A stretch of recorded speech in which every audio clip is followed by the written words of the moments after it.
O secretário Elcio Franco, do Ministério da Saúde, negou que o governo federal tenha se comprometido a comprar milhões de doses da vacina chinesa. O secretário convocou a imprensa para a leitura de uma nota de esclarecimento que afirma que não houve qualquer compromisso com o governo do estado de São Paulo ou seu governador no sentido de aquisição de vacinas contra o Covid-19. Tratou-se de um protocolo de intenções com o Instituto Butantan, sem caráter vinculante, por se tratar de um grande parceiro para o Programa Nacional de Imunizações. O secretário enfatizou: não há intenção de compra de vacinas chinesas. Assista. Depende de análise técnica e aprovação da Agência Nacional de Vigilância Sanitária, Anvisa. Depende também da Câmara de Regulação do Mercado de Medicamentos, CEMED, e da Comissão Nacional de Incorporação de Tecnologias no SUS, CONITEC.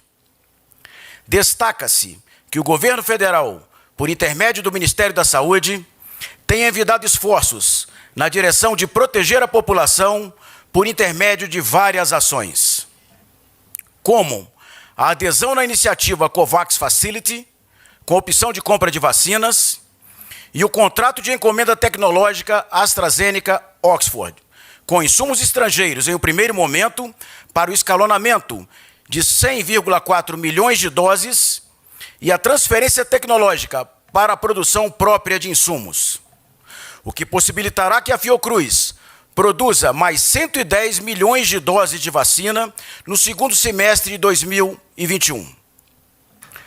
Não houve qualquer compromisso com o governo do estado de São Paulo ou seu governador, no sentido de aquisição de vacinas contra a Covid-19. Tratou-se de um protocolo de intenção entre o Ministério da Saúde e o Instituto Butantan, sem caráter vinculante, por se tratar de um grande parceiro do Ministério da Saúde na produção de vacinas para o Programa Nacional de Imunizações, PNI. Mais uma iniciativa para tentar proporcionar vacina segura e eficaz para a nossa população, neste caso, com uma vacina brasileira, caso fiquem disponíveis antes das outras possibilidades citadas. Não há intenção de compra de vacinas chinesas. A premissa para aquisição de qualquer vacina prima pela segurança, eficácia, ambos conforme a aprovação da Anvisa, produção em escala e preço justo. Qualquer vacina, quando estiver disponível, certificada pela Anvisa e adquirida pelo Ministério da Saúde, poderá ser oferecida aos brasileiros por meio do Programa Nacional de Imunizações. E no que depender desta pasta, não será obrigatória.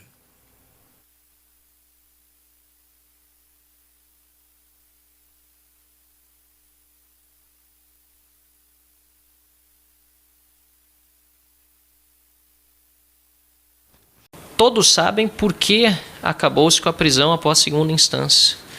Todos sabem que o Supremo Tribunal Federal, que então era presidido por Dias Toffoli, só pautou essa matéria porque o maior interessado era o Lula. Era o Lula. É o Lula. Lula, Luiz Inácio Lula da Silva, preso por corrupção e lavagem de dinheiro.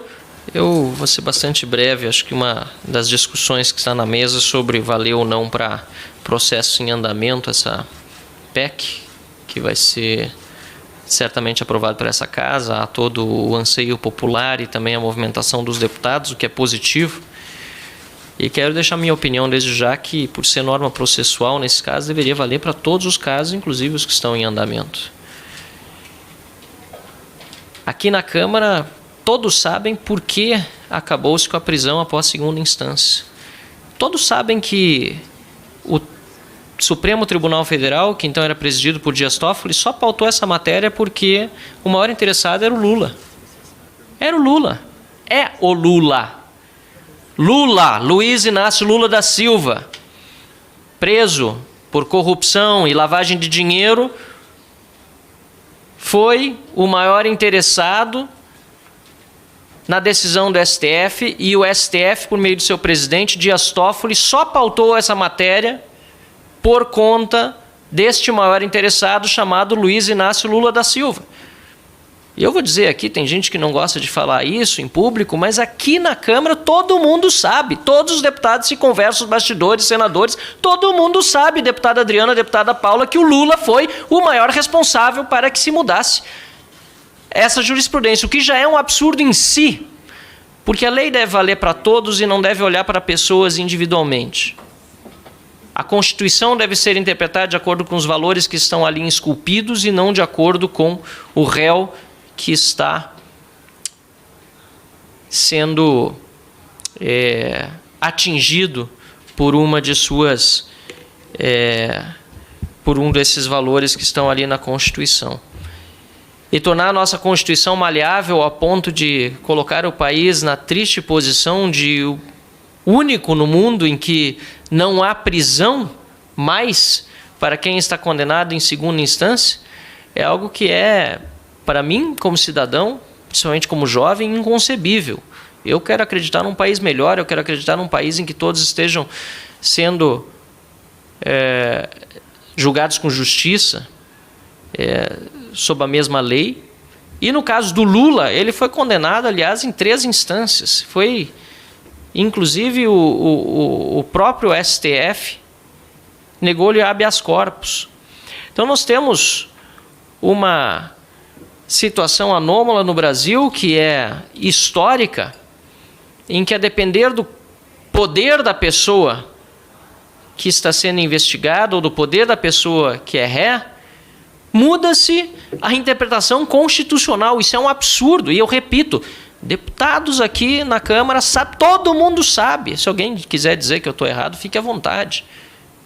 Pode contradizer a liberdade de expressão de cada um, mas eu tenho essa, não é nem convicção, nem certeza, essa constatação pelo que a gente ouve aqui na Câmara, que a gente ouve de membros do próprio Judiciário, do Ministério Público, não importa que o Lula foi o maior responsável por esse atraso para o Brasil, que foi o fim da prisão em segunda instância. Mas precisa ser dito de forma muito clara. Eu quero parabenizar seu trabalho à frente da Frente Ética de Combate à Corrupção, minha colega deputada Adriana. Nós, na comissão mista, na Frente Parlamentar Mista em defesa da volta da prisão em segunda instância, senador Álvaro Dias e eu, ele presidindo pelo Senado, eu pela Câmara, como seu vice-presidente. Também estamos trabalhando arduamente, somos muito cobrados pela sociedade, deputada Paula. Não entendem muitas vezes que não é tão fácil pautar aquilo que se quer, mesmo que a sociedade pressione. Mas, felizmente, os trabalhos estão recomeçando nessa área, antes tarde do que nunca e antes tarde do que mais tarde. Que os condenados voltem à cadeia. Minha opinião é de que essa PEC deve valer para todos os processos e não só para os novos iniciados daqui para frente. A lei deve valer para todos, é uma norma processual e, por isso mesmo, ela precisa ser implementada uma vez que essa emenda constitucional seja promulgada e que seja o quanto antes. É isso que espera a sociedade brasileira. Volta da segunda instância, prisão após segunda instância, já. Obrigado. Eu vi o nosso deputado, que é presidente da Frente contra a Corrupção, dizer o seguinte: aqui todo mundo sabe que esta decisão tomada no Supremo Tribunal Federal foi para favorecer o ex-presidente Lula. Mas não é só dentro do Senado, não. A nação toda sabe disso. A nação toda sabe disso. E isso aí é o que me causa mais indignação como magistrada que fui, porque isso desmerece o Poder Judiciário.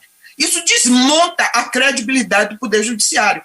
Porque, para proteger nós abrimos a porteira. Podemos, a partir de agora, proteger qualquer com simulacro de interpretação.